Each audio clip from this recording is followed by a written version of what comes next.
네, 오늘은 성 쌓는 사람, 헤매는 사람, 지키는 사람, 당하는 사람. 좀 길죠? 성 쌓는 사람, 헤매는 사람, 지키는 사람, 당하는 사람이란 제목으로 설교하도록 하겠습니다. 최근에 어떤 청년의 참 안타까운 이야기를 접하게 됐습니다. 뭐냐면 그 청년이 이제 이직을 하려고 했어요. 모든 게 다 갖춰졌습니다. 어떤 그 전에 직장에서 인정을 받아서 정말 어떻게 보면 좋은 조건이라고 할 수 있는 직장에 거기 있는 상사가 연결해 주기로 했어요. 이 인사 담당자하고 여기 상사하고 너무나도 밀접하고 친밀한 관계여서 여기서 연락이 한번 들어가기만 하면 100% 낸다. 누구나 다 인정했습니다. 그래서 막 다들 미리 축하하고 그랬어요. 그런데 정말 세상에 일이 꼬이려면 진짜 사소한 걸로도 꼬여요.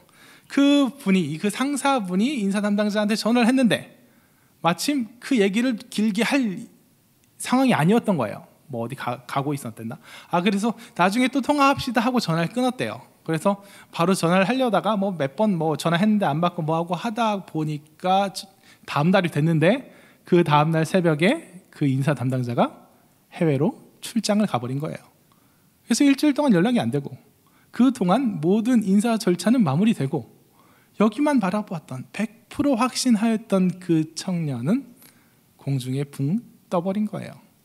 그래서 정말 그 전까지 미리 축하했던 게 무색하게 그 청년의 처지가 참 곤란해졌습니다. 이 일을 보면서 그분이 만약에 5분만 미리 전화를 했더라면, 그래서 얘기가 무리 없이 그때 통했더라면 충분히 받아줬을 거예요. 단지 그 전화 한 통이 제대로 연결되지 못한 거, 그 연락이 제대로 닿지 못한 그 하나 때문에 그 청년의 인생은 지금 엄청나게 큰 요동을 맞고 있습니다. 그걸 보면서 정말 인생 노심초사, 정말 잘 고려되고 준비된 계획들이 정말 별것 아닌 요소 때문에 얼핏 보기엔 지극히 우연적인 요소들로, 어떻게 보면 특히나 갑작스럽게 찾아온 불행들로 우리 인생이 틀어져 버리고 무너져 내린 경우가 너무나 많은 것 같습니다. 그래서 사람들은 어떻게, 이럴 때 사람들의 해법은 어떻습니까? 그럴수록 더 대비하려고 해요. 더 준비하려고 해요. 그 청년의 이 사정을 들은 사람들은 이렇게 얘기합니다. 좀 더 일찍 말해달라고 그랬어. 좀 더 강하게 당장 다시 연락해 주세요. 문자라도 먼저 보내주세요. 하지 그랬어. 일은 그렇게 해야 돼. 혹은 거기만 보고 바라보고 있었으면 어떡하냐. 아무리 확실한 것 같아도 제2, 제3의 대안을 마련해 놨어야지. 지금 시간 다 놓치지 않았냐. 이렇게 얘기해요. 우리의 인생에 끼어드는 그 우연적이고 불행한 요소들을 잘 감당하고 견뎌낼 수 있는, 그것들로 나를 지킬 수 있는 대비를 쌓으려고 합니다. 하지만 그렇게 해서 우리 인생이 진짜 대비가 되나요? 진짜 준비가 되나요? 그렇지 않을 겁니다.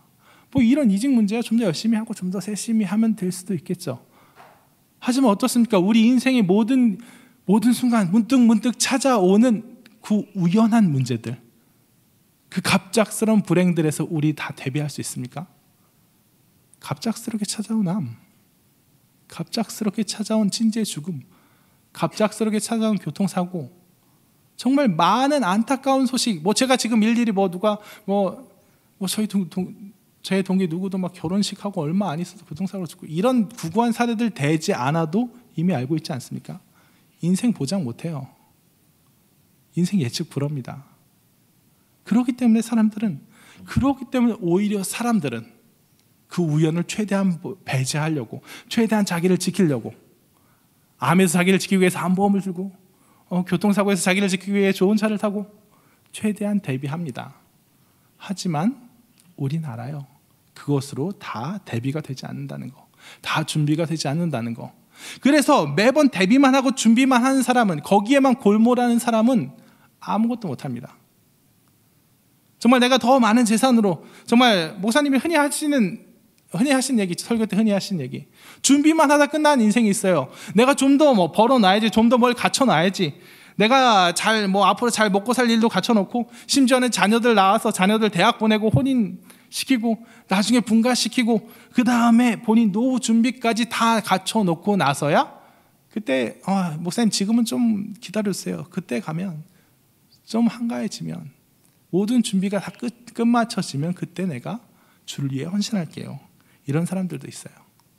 근데 그 준비 끝나는 말이에요. 안 끝나요. 담임 목사님 말 맞다나 준비만 하다 끝나는 인생이 되고 말아요. 그리고 정말 흔치 않은 경우, 사람들이 보기엔 운이 좋았다 여기고, 사람들이 보기엔 저 사람 정말 많은 축복을 받았다 여길 흔치 않은 경우, 모든 게 다 갖춰졌어요. 자, 자녀는 물론이고 한 3, 4대가 그냥 놀고 먹어도 될 정도로, 네, 드디어 조물주보다 위에 있다는 건물주 누님이 되셨어요. 그렇게 되면 어떻게 되느냐? 그 다음에 그 사람에게 자유가 찾아올 것 같아요? 그 사람에게 이제는 하나님을 위해 헌신하겠다 하는 그 마음이 찾아올까요? 아니에요. 그런 경우 못 봤습니다. 높은 성처럼 쌓아올린 재물을 통해서 정말 내 인생 내가 든든히 보장해놨다는 그 든든한 마음, 그 전능감을 가지고 그는 자기 성에 틀어박힙니다. 내가 하나님께 내게 더 축복 주시면 더 잘할 것 같아요 라고 막연히 얘기하던 것과는 딴판으로, 굳이 하나님께 간구하지 않아도 모든 게 이루어진 인생, 굳이 하나님께 걱정, 근심, 고민 갖고 가지 않아도 내 인생 순탄한 인생에 빠져서 그저 기도 중에 뭡니까? 그럼 건강이요. 그냥 모두 다 평화롭게 잘 있는 거예요. 그럼 뭐 건강에 문제 있으십니까? 아니요. 그냥 기도를 무슨 보험처럼, 만약의 사태에 대비한 그냥 보험처럼 여기고, 정말 그 하나님께 은혜를 구할 기회를 완전히 박탈당한 채 정말 그냥 듣기 좋은 말, 그냥 교회에서 듣기 좋은 사람 행세는 하는데 전혀 사명자로서도 신앙인으로서도 바로 서지 않는 모습을 오히려 종종 봅니다. 그래서 아마도 그분은 그 재산이 다 없어지기 전까지, 아니 뭐 특별한 은혜가 있을 수도 있겠지만 어떤 면에서는 그 재산 다 없어지기 전까지는 진정 하나님께 나오지 않겠구나, 하나님을 부여잡지 않겠구나 느껴질 때가 있어요.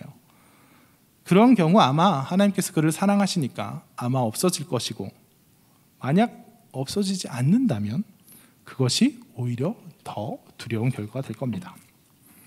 오늘 본문에도 그렇게 성 쌓은 사람이 있습니다. 내 인생 내가 대비해야지, 내 인생에 찾아오는 리스크를 내가 다 대비해야지, 내가 원하는 건 내 힘으로 얻어야지 해서 그렇게 쌓아 올린 능력들로, 자기 능력, 자기 힘, 자기 공로들로 성 쌓고 틀어박힌 사람이 있어요. 누굽니까? 가인이에요.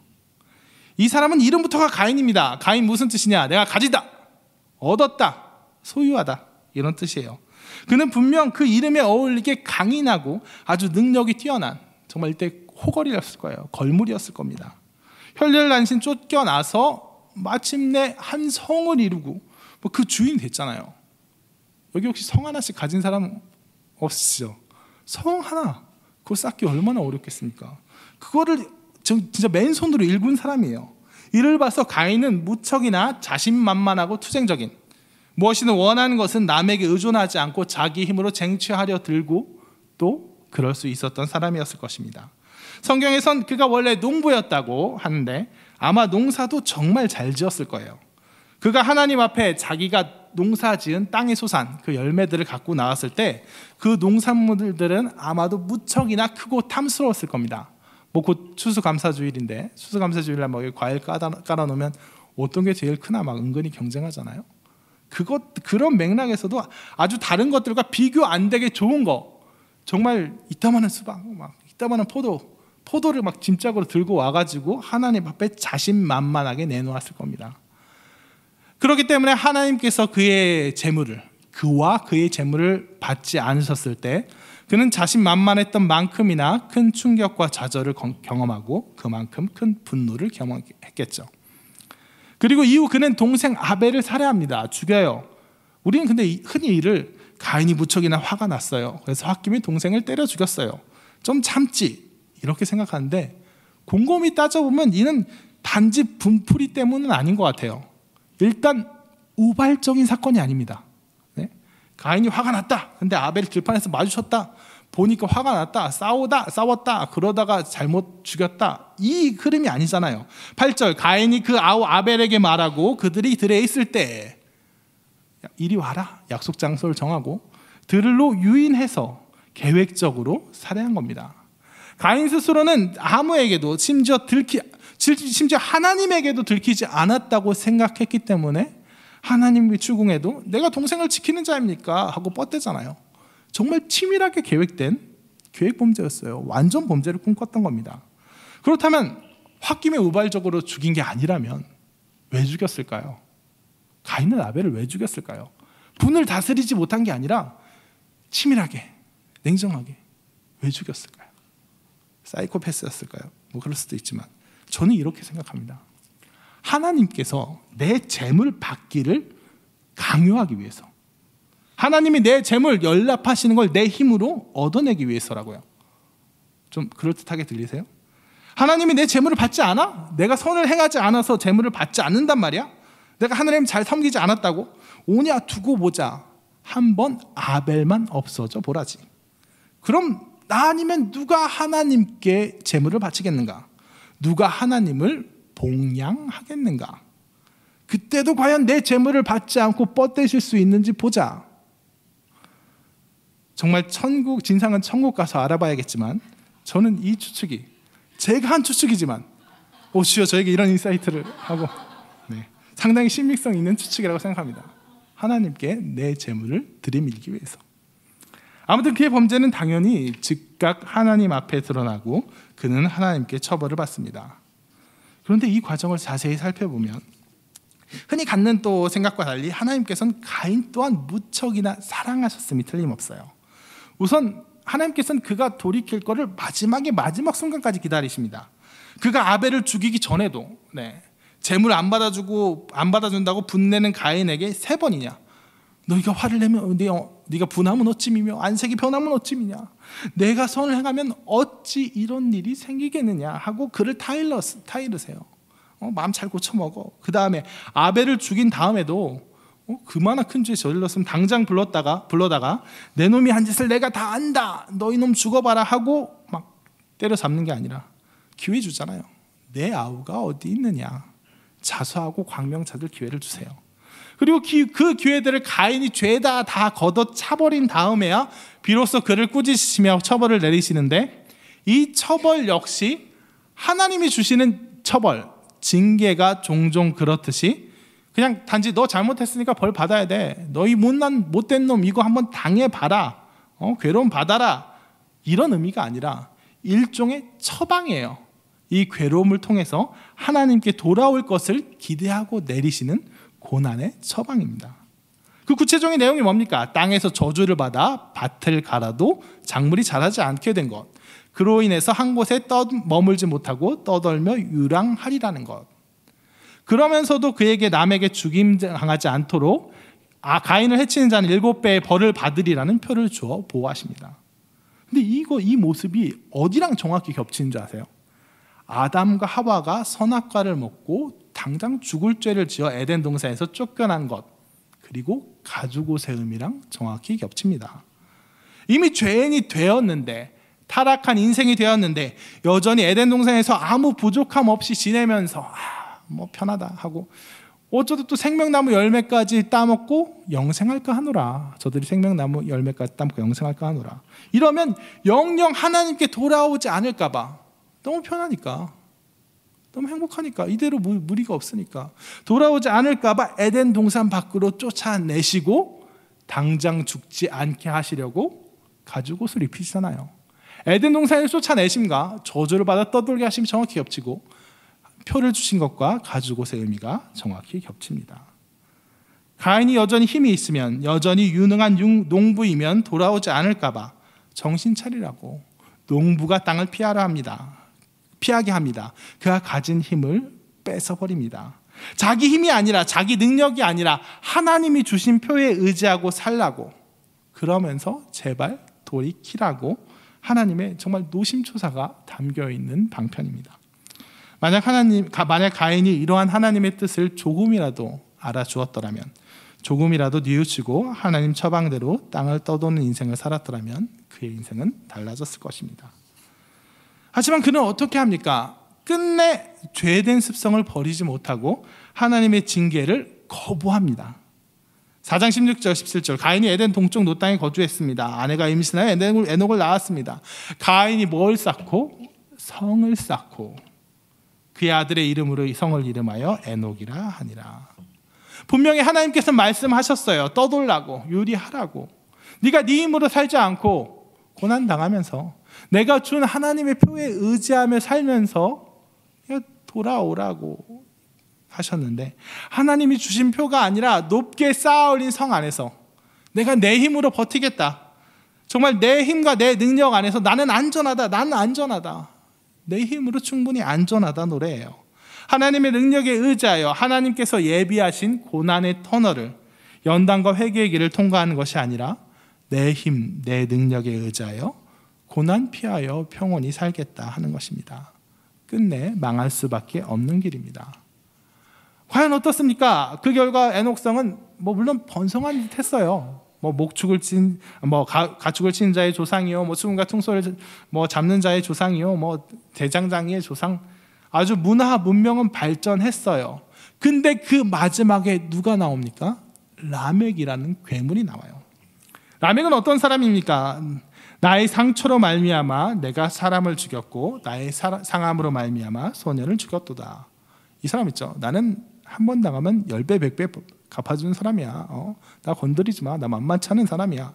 폭력과 잔인성으로 자기를 지키면서 그를 기반으로 이렇게 노래한 사람입니다. 가인을 위하여는 벌이 7배일진데 라멕을 위하여는 뭐요?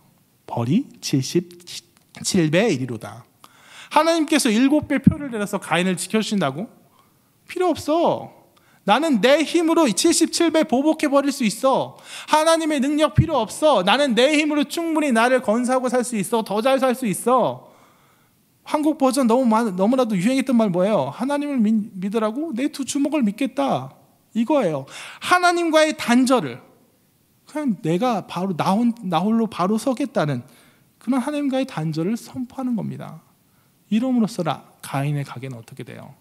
영영 하나님과 단절되어 멸망의 구렁텅이에 빠질 수밖에 없게 되는 것입니다.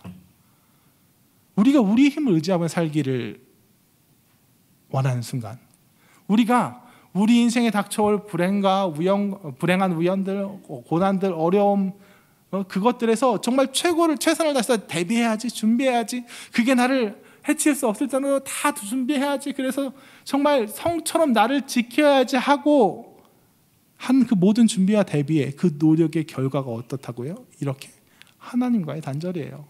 내가 내 힘으로 잘 버티겠다, 내가 한번 내 힘으로 열심히 해보겠다 하는 그 끝은 내 힘으로 충분하다, 하나님의 힘이 필요 없다, 이거라고요. 이것은 비단 가인과 라멕 얘기뿐만 아니라 성경 곳곳에서 발견됩니다.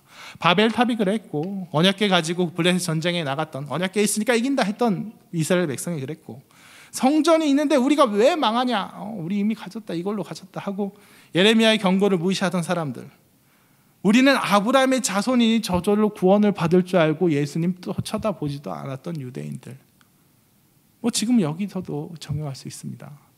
내가 가진 것이 너무 많아서 진정으로 하나님 앞에 나올 줄 모르는 사람들, 하나님이 허락하신 물질이든 아니면 구원의 방편으로 주신 은혜든 그것을 내 소유로 여기고 내 능력으로 여기고 그걸 통해 나를 세우고자 하는 사람들은 그렇게 하나님과 단절되어 썩어갈 수밖에 없다는 것입니다. 그렇다면 우리는 어떻게 해야겠습니까? 우리 인생에도 여전히 우연적이고 불행하고 갑작스러운 일들이 생겨납니다.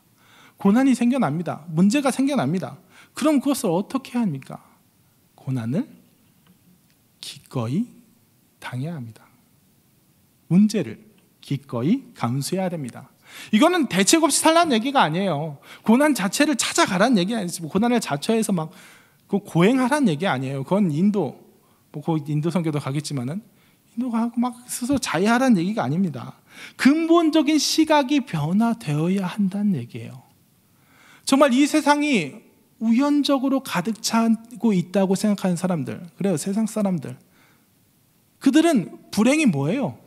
안 좋은 거예요. 그냥 우연히 내 인생에 끼어들어서 나를 망가뜨리는 사고예요, 손해예요. 그래서 그것들은 어떻게 해야 돼요? 최대한 배제해야 돼요. 없으면 좋은 거예요. 하지만 우리의 시각, 우리의 세계관은 다릅니다. 오늘 새벽에 설교했듯이 이 세상 누가 지으셨습니까? 하나님이세요.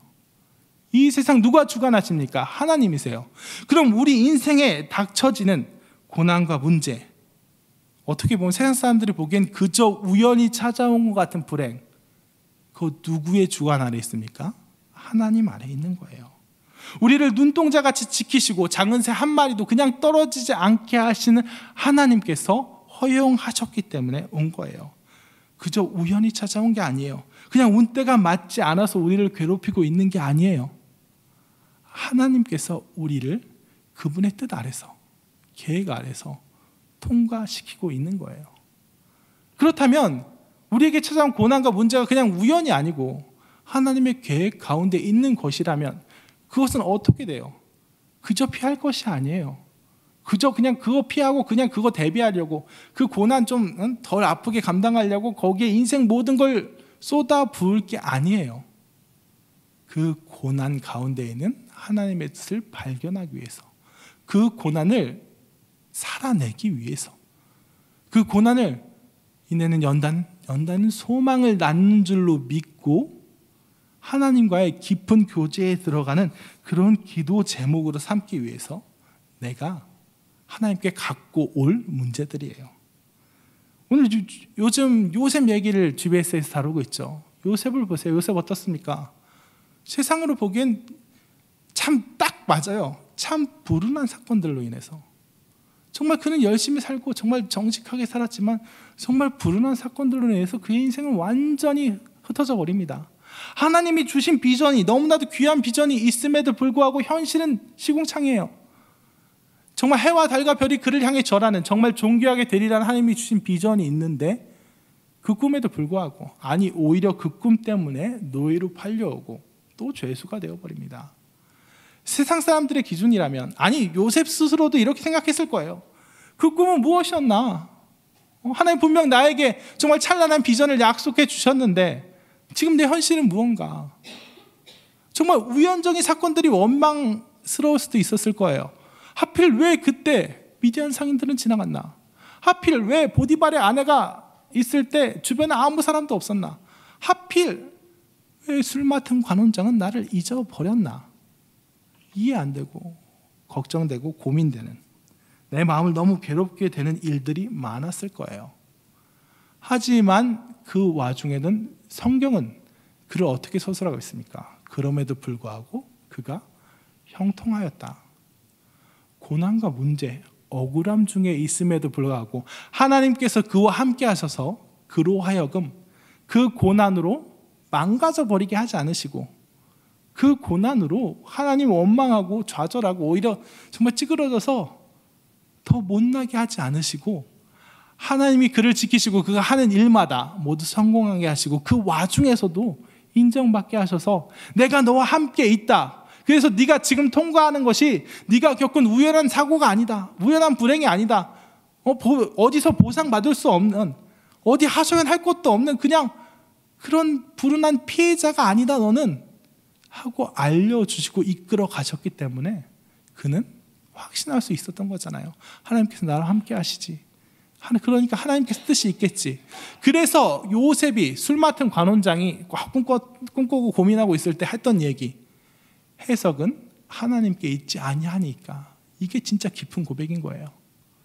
지금 고난이 있어요. 문제가 있어요. 이해가 안 돼도 하나님의 계획 가운데, 뜻 가운데 깊은 은혜가 있으리라고. 난 그게 어떤 방식으로 실현될지 모르지만, 그 결과가 어떠할지 모르지만 날 사랑하시고 지극히 선하시고 능력의 하나님께서 나를 어떻게든 좋은 길로, 최종 승리의 그 길로 인도하시란 그 확신이 그를 기꺼이 그 고난 가운데 만족하면서, 감히 말합니다, 만족하면서 그 고난을 누리면서 통과할 수 있게 만들었던 거예요. 우리가 나아갈 길이 바로 이겁니다. 우리가 고난을 대하는 방식, 성을 쌓는 게 아니에요. 우리가 고난을 당하는 방식, 기꺼이 고난을 받아 떠도는 겁니다. 지키려 드는 게 아니에요. 물론 대비는 하죠. 인간적으로 대비는 하고 뭐 있을 수 있는 대처를 하죠. 하지만 그 고난을 어떻게든 조금이라도 불안해져서 조금이라도 그 고난이 올까봐, 뭐만 하면 내가 손해를 볼까봐 바들바들 떨면서 그거 보지 않기 위해서, 그 손해 보지 않기 위해서 내 모든 인생 다 갖다 바치면서 조금이라도 걱정되는 건 아무도 못하는 그런 인생이 아니라 하나님께서 내가 신앙의 원칙과 하나님 주신 그 마음 성령의 감동에 따라 살면서 혹 손해가 오면 보겠습니다. 혹 고난이 오면 당하겠습니다. 그리 아니하실지라도 내가 왕의 신상에 절하지 않을 것임을 아옵소서 하고 담대히 나가는, 필요하다면 이 잔을 내게서 옮기시옵소서, 하지만 내 뜻대로 하지 않고 아버지의 뜻대로 하시옵소서. 필요하다면 내가 예수 그리스도의 쓴 잔을 기꺼이 비우겠습니다 하고 각오가 나가는 그런 그리스도인일 때 이 세상이 달라집니다.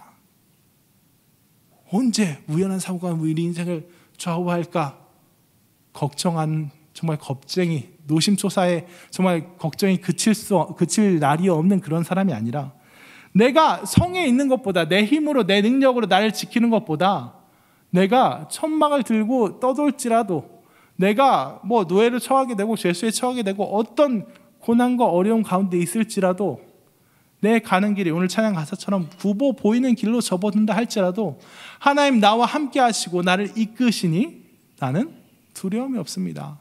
진정으로, 정말 얼핏 보면 손해일 것 같아도 진정으로 손해볼 일이 없습니다. 진정으로 나를 후퇴시킬 그런 세상의 고난과 걱정 전혀 없습니다.